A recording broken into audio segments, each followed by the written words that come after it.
Normally, when we think of bank robberies, the image is familiar. Criminals digging tunnels beneath the ground or storming through the front doors with weapons, holding staff and customers hostage. But the heist I'm about to tell you about, it broke every pattern. This is the story of how a group of thieves broke into not one, but two different homes, and from there orchestrated what would go down as the largest and most astonishing bank robbery in Ireland's history. No gunfire, no casualties, not even a scratch on anyone's body. And yet, in a single silent night, a gang vanished with £30 million in cash, leaving investigators baffled for the next 2 decades. Despite an exhaustive investigation, despite every trick in the police handbook, the gang was never caught. The robbers vanished into thin air, while law enforcement kept chasing shadows. So today, let's walk through the night of December 19th, 2004, the night a perfect robbery unfolded, and the night a cat-and-mouse game began. A game in which the thieves won and the police lost. The kidnapping begins. It started late at night at the home of Kevin McMullen, a manager at Northern Bank. A knock echoed at his front door. Kevin opened it only to see 2 men dressed as police officers. One of them spoke with authority. "A relative of yours has been in an accident. You need to come with us to identify the body." Shocked and worried, Kevin stepped outside. In that moment, the disguise dropped. One man pressed a gun to his head. The other forced his way inside, smothering Kevin's wife, Karen, before she could scream. But Kevin wasn't the only target that night. 20 kilometers away, in another quiet neighborhood, Chris Ward, another Northern Bank employee, was at home watching football with his parents and girlfriend. A knock came at his door too. Thinking it was a friend from his Celtic football supporters group, Chris opened the door casually and sealed his fate. 3 armed men stormed inside, pulling weapons and holding his entire family at gunpoint.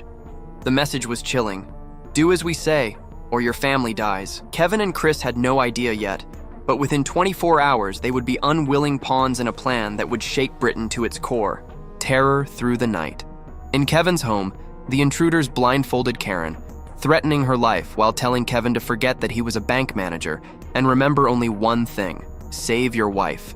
Meanwhile, in Chris's home, kidnappers ordered him to put on his bank uniform, step outside, and get into a waiting car. The same treatment awaited Kevin. Both men, separated from their families, forced into compliance. Back at Kevin's house, the gang brought Chris in too. The 2 bank employees were tied, blindfolded, and shoved into a dark kitchen corner. The threat was repeated. "Do everything we say, and your families live. Make one mistake, and they die." The first stage of the plan, the kidnappings, was complete. This wasn't random. In Ireland, such crimes were known as tiger kidnappings. First, seize control of someone important. Then, use their loved ones as leverage to force them into committing crimes on your behalf. And this time, the target wasn't just any crime. It was Northern Bank itself, a plan years in the making. Northern Bank had introduced new security measures years earlier. Their vault doors couldn't be opened by one person alone. It required 2 staff members with unique codes, and the authorized pair changed every single day. And on December 20th, the 2 authorized men were Kevin and Chris. The gang knew this. They had studied bank procedures, employee schedules, security shift changes, every detail. This was not improvised. It was precision. The robbers handed Kevin and Chris separate phones marked with their initials. These phones contained just one number, and they were ordered to keep them switched on at all times. The phones were their lifelines and their leashes. The gang leader, a man who carried a knife and spoke with an icy calm, laid out the plan. The 2 bankers would go to work as normal, act normal, unlock the vault, and remove exactly £1 million into a bag the gang provided. They would drop the bag at a bus stop, sound the bank's alarm later, and carry on as if nothing happened. Every step would be monitored, every move tracked. One wrong decision, and their families would pay. After hours of terrifying instruction, the leader told them, "Sleep. Tomorrow will be the biggest day of your lives." The day of the heist, December 20th, 2004. At 11 a.m., Chris and Kevin arrived at the bank, blending in as though nothing was wrong. Inside, they killed time, waiting until the clock struck 5 p.m., the moment their nightmare mission would begin. 3 times throughout the day, they were forced to call the gang, proving everything was on track. Each call came with a reminder: if you slip, your families die. At 4:30, Kevin dismissed the other staff, claiming there was an accounting error that he and Chris needed to fix. By 5 p.m., only Kevin, Chris, and 2 guards remained. Then the operation began. They descended to the underground vault. With trembling hands, they entered the password. The heavy doors creaked open, revealing a mountain of cash, pounds, dollars, and euros. Following orders, they filled the gang's bag with exactly 1 million pounds in fresh notes. Chris carried the bag out, walked to a bus stop, and handed it off to a waiting car. The first stage was complete. But when Chris called for further instructions, his heart sank. The gang wasn't finished. They wanted everything, every last note in that vault. Moving millions.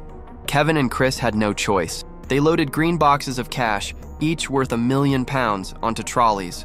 To disguise them, they replaced the metal seals with white plastic ones, which usually indicated waste paper, not money. One by one, they wheeled 30 boxes out of the vault, past security cameras, and toward the rear gate. A guard named Billy opened the door without suspicion, believing the boxes were worthless scraps. Within minutes, a white van reversed up to the gate.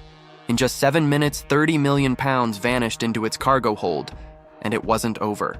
The gang leader ordered Kevin and Chris back into the vault. This time, they filled black plastic, bags with euros and dollars.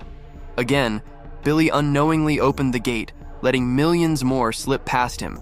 By the time the last bag was loaded, Ireland's largest heist was complete. The thieves, polite almost to the end, told the bankers, "You can go now." Kevin and Chris pulled the alarm, left the bank, and rushed back to their families, who, miraculously, were released unharmed. Aftermath. At 8:10 p.m., Kevin called the police, frantic, claiming robbers had kidnapped his family and forced him to loot the bank. But by then, the van and its cargo had already melted into the night. When officers arrived, their jaws dropped. 30 million pounds were gone. The investigation was relentless.